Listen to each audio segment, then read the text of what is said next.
எனது மல்பெரி செடியை கட்டிங்ஸ்லேருந்து ரெடி பண்ண முடியுமா? ஆமாங்க, அந்த வீடியோ பதிவு தான் இன்றைக்கி நம்ம பார்க்க போகிறோம். இந்த மாதிரி இன்ட்ரெஸ்டிங்கான வீடியோஸ் வேணும் அப்படின்னா நம்மளோட யூடியூப் சேனலை சப்ஸ்கிரைப் பண்ணி வச்சுக்கோங்க.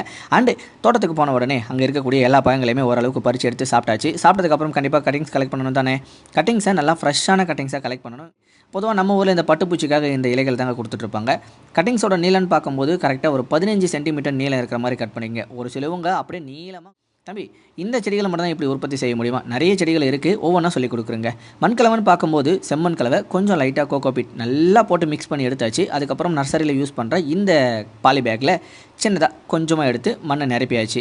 நாங்கள் என்ன பண்ணுறோம் அப்படின்னா ஒரு 2 க்ரோ பேக்கில் இந்த மாதிரி எடுத்து நிரப்பி எடுத்துட்டோம். அதுக்கப்புறம் லைட்டாக ஈரம் பண்ணிக்கிறோம். ஏன் அப்படின்னா கட்டிங்ஸை வைக்கணும். கட்டிங்ஸை கரெக்டாக நேராக வச்சுட்டு அதுக்கப்புறம் நாங்கள் 1 மாதத்துக்கு முன்னாடியே இந்த மாதிரி கட்டிங்ஸை வந்து கலெக்ட் பண்ணி ரிசல்ட்டை பார்க்கலான்னு வச்சுருந்தோம். அதை நல்லா வச்சு கரைச்சி எடுத்து பார்த்தா சூப்பராக வேர் வந்துருந்துங்க. கண்டிப்பாக நீங்களும் உங்களோட வீட்டில் இந்த மாதிரி மெத்தடை ட்ரை பண்ணி பாருங்கள். நீங்களும் உங்களோட தோட்டத்தில் இதை ட்ரை பண்ணி பாருங்கள். மறக்காமல் ஒரு 10